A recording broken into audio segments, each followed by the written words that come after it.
Welcome to the Mentors by Design podcast. In this show, Fine Design CEO Victor Kostrup brings ideas and inspiration through thought-provoking conversations with entrepreneurs and experts. Whether you're just getting started on your journey or are a seasoned business owner, this show is designed to give you insight into what it takes to succeed. Here's your host, Victor Kostrup.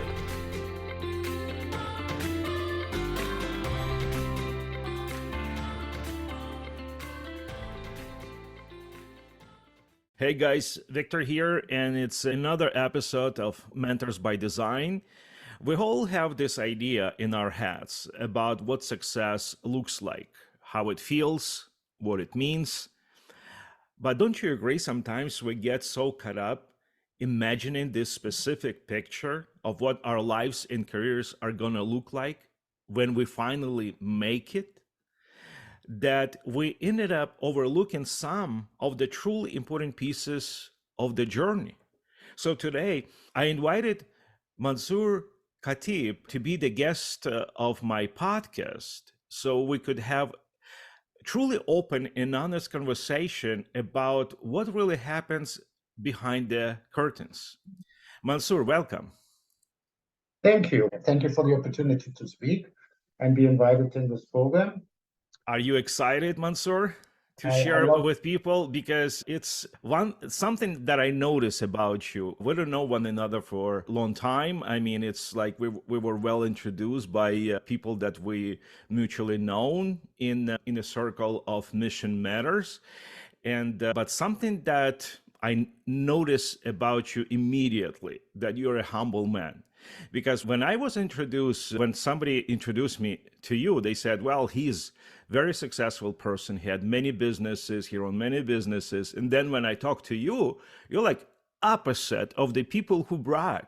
And then when you mention the things you want to talk about, I just realized you're a humble man. You want to talk to people, give something real, something what goes, like I mentioned, something what really goes behind the scenes. Because like somebody had asked me the other day, is the main principles in business, obviously it's passion. And I told him, tell me how much passion in that, where I remember when we were a new startup, and it took us literally 6 months before I got the first contract. My fridge was empty for 6 months. I was living on a very, very small budget, trying to survive. And then day after day, you get rejected. So there is not much excitement in that. So it's like, I want to say you have to be determined more than even passion. But anyway, this is aside the subject. I want to give you a stage. So please, Mansoor, tell us about your story so that people could tell us where you're from, what kind of business you're on to, so we know about you more. Okay, yeah, I guess some background. So I have a Middle Eastern name, if probably everybody kind of recognize it, but I am actually German, born and raised. I always say I'm as German as they come. My father is from Jordan, but my parents got divorced very early. And so I grew up in Germany with like every other kid, like be a typical German, with German values, German religion, German everything. I like currywurst and French fries and mayonnaise, of course. Right. I grew up with my mom and with my grandma, and that definitely had a big impact on me towards women. And I went a regular way. I studied and economics, but I had an early issue with that. My mom died. And that was a really, really, really big thing. So how old are you? I was 19. 19. Yeah, you were young. Yeah. Yeah, I was not young, but I was never confronted with any debt until this age. And then my grandma died. And I wanted to see the world. I saw that life has limitations and that it can be overnight. And I looked at the world, and besides my studies, I thought I want to see something from the world. Started to work part time for a big, huge travel company at that time, and down the road got stuck. Worked in Israel, worked in New York, and suddenly I loved it.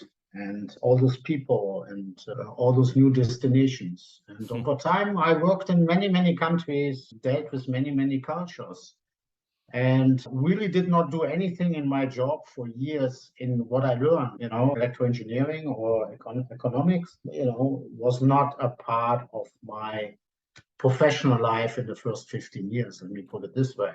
Right, all of that Yeah. education for nothing. Yeah, it's never for nothing, but it was not a part, or maybe it was a part, but just in the background. I had my own company in 1999. Was in the travel section, was pretty successful in my eyes, but we lost the company in September 11, Oh, like wow. a big shock. I have a very extensive resume of doing a lot of things. That's how it sounds. That's how Yeah, it so sounds. in different areas. So I did a little bit merger and acquisition, I did marketing, I did business development, and so you kind of build your own background. I have a son who just finished his university, and my life was really guided by, we always do this race. Success is defined at least in the Western world, success is defined by money. Right. And I always try to define it by quality. And there's really always two rules for me where I guide everything on, or I kind of justify everything on. And I will talk about this a little bit later, but I always say the number one is to respect life. And number two is we should strive for equality.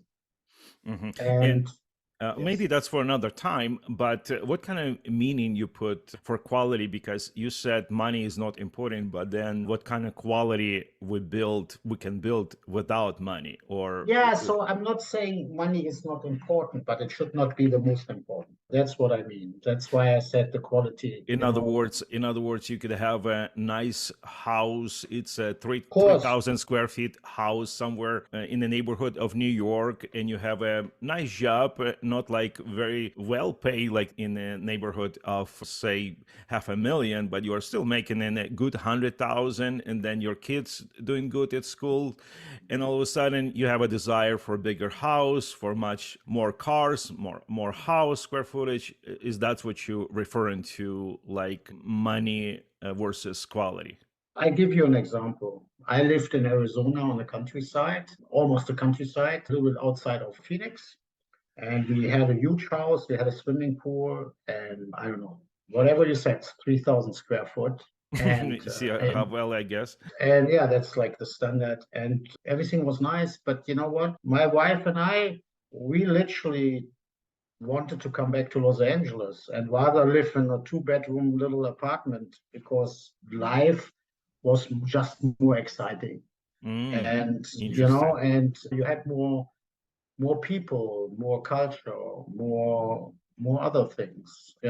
And so that's the value proposition you take. You want to be in this house, great, with a swimming pool and everything. Is that what it is? But it's so hot that you hardly can ever go out because that's what it is. Or you want to live in a neighborhood, maybe Korea. We were lucky, we were close to the beach, in Los Angeles. And that's also quality of life where you can go out and, walk around and, meet people. Right, So like they say that in real estate world, location, location, and location. exactly. It's better to be in a small apartment, but in the prime location, especially access to the beach, than to like somewhere in the countryside, 7,000 square feet house. But then you are very limited to people connection, to different restaurants and stuff like that. So yeah, that's the choices we have to make in life. Going back to your journey as a business person, because Mhm. what I heard so far, you said, well, I was well educated and I could have worked as an engineer. I could have worked as in a finance field as well and build my career there. But then when I moved in United States, I was attracted to travel and I built my company there and it was successful company until September 11. What happened after September 11 that you no longer, as I'm assuming, you have no more travel agency? Yeah, so no, that was never a travel agency. It was in organization travel. And I've done this. I worked in different countries. So it was not just USA what I liked, but I liked USA as a country. I liked America. What I've done after, obviously, September 11 was a shock for the whole system. I worked with a couple of different companies. We had another venture, what was failed.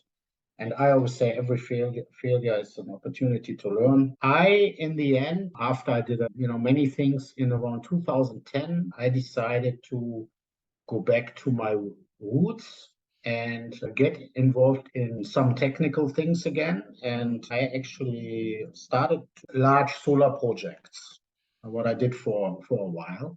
Because I basically said, okay, it's time now, you need to change the world. We all want to change the world at one time or another. And, let's see if I can do something. And I started to develop large solar projects, first alone, then with another company. And then there was a friend of mine who provided seed money. And we actually developed a very nice company with a whole bunch of people doing exactly this. Unfortunately, the political situation in around 2016, there were changes in America in politics, and a lot of those projects, because we were an early developer, they basically all died out. Yeah, literally, a lot of work, what we did just died. And so I had to again reinvent. I did a couple of smaller jobs to kind of bridge it, and then I joined a company. It was a tech company, and this tech company is very interesting. We had a little bit bunch of new technologies. I did first a little bit marketing for this company, then helped in the office. Unfortunately, it was very difficult, especially in 2019 and And yet you are not afraid to try always something new. That's what I'm yeah, hearing. yeah. It's like finally I found my niche. And since 2001, we built this company, and that gave me complete security. What I'm hearing is like you always go through new challenges. So for the people who like in a position right now, they have a job, but they're not necessarily like where they are in life, like similar like in your situation, what would you tell them? Would you tell them to embrace the challenge, or based on your experience, you would give them different advice? So, number one, I thrive under change. Not everybody does. I love new things. I get bored once everything is established. Yeah. I'm a person who loves startups. Yeah, And part of the and human needs. What I heard that we as humans, we have one of the needs, we have the need for certainty. But what interesting, the other need is completely opposite, the need of uncertainty. That's why we don't like to watch a football game if we know the score. We like to be on the edge when we're watching a game, the feeling of thrive with uncertainty. So, yeah, I can relate to that as well a lot. That's why I yeah, like to travel. That's why I like to change the thing. So, anyway, continue. yeah. So deep down, I always say, I bring it down to like simple concepts. And I think deep down, if you really peel the onion's skin off, because onions have many layers, Right. we all want an exciting life. We are all little explorers. We all want love. We all want community. And what happens in life is like you have all those layers, they're building up. You need to do this. You need to do this. You need to make money. You need to do this. You need to be nice to this person. And over time, we make adjustments. And every time we make adjustments because of those things, we put another layer of something on top of it. What really is not us. And, sometimes we're building those layers up and up and up till if we are 50, 60 and we would look back, nothing what we do is even close to what we wanted to do when we were 10 years old or That 20 years reflects of old. who we are, and that reflects of who we are. No, that is such a important subject to speak on. That is so important. Yeah. Yeah. My son, I always say to my son, we have a little joke. I'm 59 years old now, and I think I went through like a mental conversion and around when I was early 50s. And since then, I always say, when people ask me, what are you doing? I always say I'm trying to unlearn all the shit I learned till I was 50. Oh wow, that's interesting. That is And so interesting. I never heard that. Never heard that. yeah, and everybody laughs about this. And Yeah. it's really to try to look at things with new eyes again, with your eyes when you were young. You know, we all remember the same. You know, I don't know. I'm not that I celebrate Christmas or I am religious, but I remember the times when I got a new computer or something new and I was super excited, or the bicycle. And I like to recreate this excitement. And we we are jaded in life, and it's really tough. And some people somehow remember this excitement and can recreate this and enjoy life and have balance and don't worry about all the small stuff, as you say.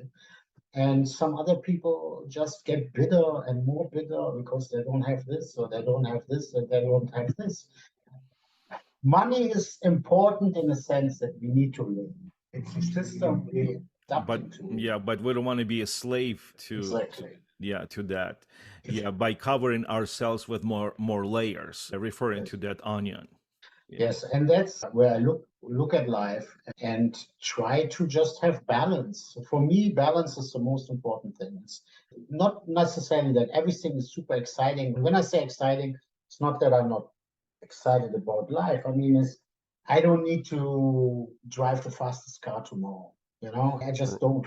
Yeah, but you also mentioned, but there was moments in your life when you did want to get that everybody value, Yes, and only later you realize it's not important to you. It's actually made more damage to your own being and than good. So what I think what you're referring to is the value system. Our value system is always changing, because always. if you were raised as a religion person, that value system, they give you that, your parents give you, the church folks give you that, they influence you, and then you can accept it or ignore it. But that is the game a person plays in his mind. But you as a free person, especially you moved from Germany, there was some differences in our culture between Germany and Americans. But then as life goes by, I think you're a good observer. And now you, as you analyze, you, I think being 59 like you are right now, you have the value system that I believe you're saying, I'm happy with this value system, and I will only go after the things that is in my value system. And if somebody tells me, hey, Mansour, this has become very popular, why don't you go there? And you're probably going to ignore, because you finally found your own value system. Would you agree on that? Yeah, so when it comes to value, number one, I think I am a very reflective person. In some way, shape, or form, I'm a deep thinker on certain things. That's how it Um, sounds. That's what you I know, thought of you as a deep thinker person. I, Yes. I always say I wanted to become a philosopher, but I never made it. And Well, just start writing a book. You never know. Just start writing a book. yeah, so I never made it as a philosopher, but except everybody has a creativity. So my creativity is to think about outside the box, and also to be able to take very complicated processes into an easy environment, to explain it in an easy way. What is basically what I'm trying to do now with the company I'm working with. And my value system is, and I want to just say this, and this is an old saying, probably heard this 1,000 times, but there's only one constant in the universe, and that constant is change. And the reality is that we need to adapt change. Change is every day in our life, Right. every moment. And we are walking this fine line of we want to have security, but sooner or later we will be confronted with change.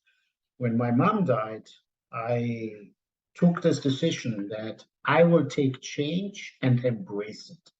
Oh man, Okay. that is the best lesson. And I think as a young person for that age, you were very smart, very wise. It was not me, it was my mom, actually. My mom taught me. She prepared She, you, in other words, for the yeah, moment like that. she said, she always, there's always just some things, but she always said, look, there's nothing we can take to our grave. The only thing what you take is the sum of your experiences. Hmm. So enjoy the experiences. That's a And good way of putting. that's how I look at it. So give me a challenge, give me another challenge, give me it. three challenges. And I tell you honest, some challenge I have a good solution, some challenge I have no solution, some challenge I'm not doing well with. But in the end, it's the sum of the experiences. And that is what is me today.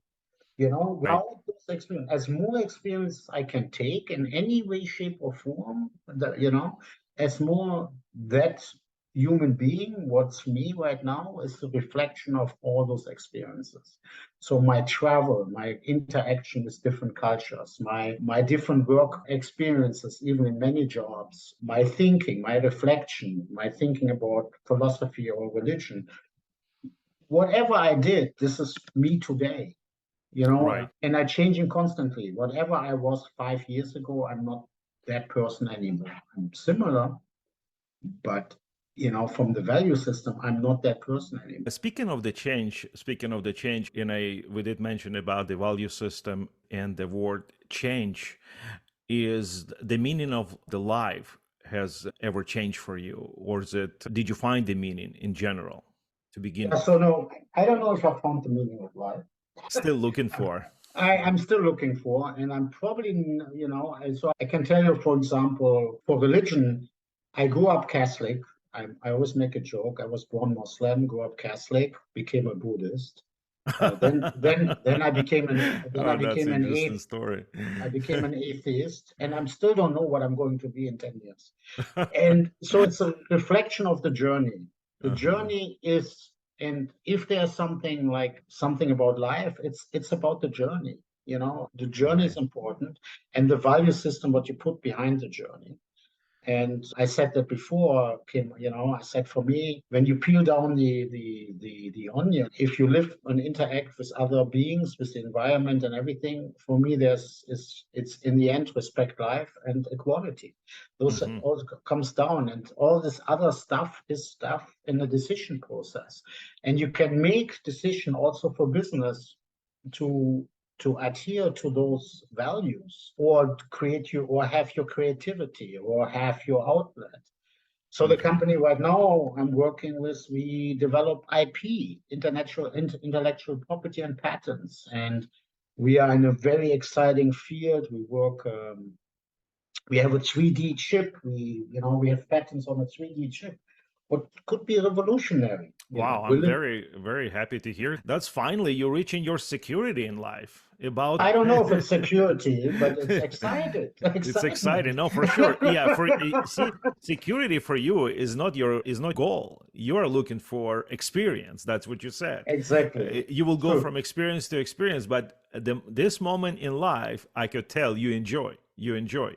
Absolutely. So that's great. Enjoy that. And if I was your consultant, I would just say what's important to you is, yes, is to build those experiences, because in having them, that is the meaning that gives you the meaning in your life, that gives you the meaning in your life. Mhm. And if you're not the person that, if you like 65 and you finally reach your security where you don't have to worry at all about what's tomorrow, because you're so ready for any challenge, that's not for you. That's Yeah, not what yeah, going but to make you there's satisfied. yeah, You're all about the experience. And I think your son is fortunate to have the depth like this, because once you finish, you can develop your son, and I'm sure you're going to be great you, sh- support you should to your ask son. him. You should ask him, because I always tell him stories. He says, Dad, Yeah. I heard this already. I said, yeah, that's how you learn. But security is a false, is security in today's world, and ever, is a false premise. I know we striving I for, totally agree, but we love those securities. yeah, We want to go after them. Yeah, but I totally agree. With 28 years in business and built also one of the biggest corporation in the world, one of the very prestigious company. But when the COVID hit, I just like you said, I was almost like remember in a stage of mind that I was about starting the business when my fridge was empty and I live on a small budget because I was so afraid. I had so much fear. I was so much fear of unknown, because for the fact that my business has to do, we generate the business from the events. Because we're selling event merchandise right on site at the sporting events, as you know, all of those were canceled. And you don't know when the next event is going to be scheduled. Even if there will be an event, will be much smaller scale than it ever was. And then you hear all of those gossips and what to look for. 6 months pass, 8 months pass, and all of your expectations are not even close to reality. So it was a lot of fear. And at that moment, to be honest, I was not looking for experience. I was not. I want to hold up to that security, and that security was gone. And I was missing the security, to be honest, because after you build and you think, well, Victor, enjoy now. This is your time to enjoy. Now you can enjoy the rewards, and all of a sudden, again, you have to be prepared for unknown. So I'm so happy that we're talking about the mental factor, to be embracive, even if you are 59, but embrace the challenge. Don't ever be afraid to embrace the challenge. And if we change our value system, and because our value system should never be about security, I think that's when we are set our mind for a trap. Because we set our mind for trap that our main goal is security. Because in this life, just like you said, if you look at 10 years ago, if you look at 100 years ago, it's like there is moments where there is all good and peaceful, but then all could be gone in a quick of a second. Because of fortune, everything can happen in a minute, in a second, in a day, in an instant. So what you went through COVID, I mean, we went through COVID as well. It was a difficult time. But what you went through COVID was losing all this business. I went with September 11. I realized, I mean, we tried to get that business back. We did this, but it just dragged out, and nobody wanted to travel anymore. And nobody, Mansour, listen, we are about to run out of the time, and I just love to talk to you, and probably will have to invite you for another episode. I just have one last question for you, and we're going to end this on this question. How and where do you find inspiration? By reflection. I reflect on things. And I think that's my inspiration. And that is your inspiration. Also, I always think about how can you improve life for everybody? Not that I'm a big life changer for everything, but every action, what I'm doing is just try to make it simpler for everybody, make it better, but I think reflection is my inspiration. And being on the edge of something new, that's the second thing. I see.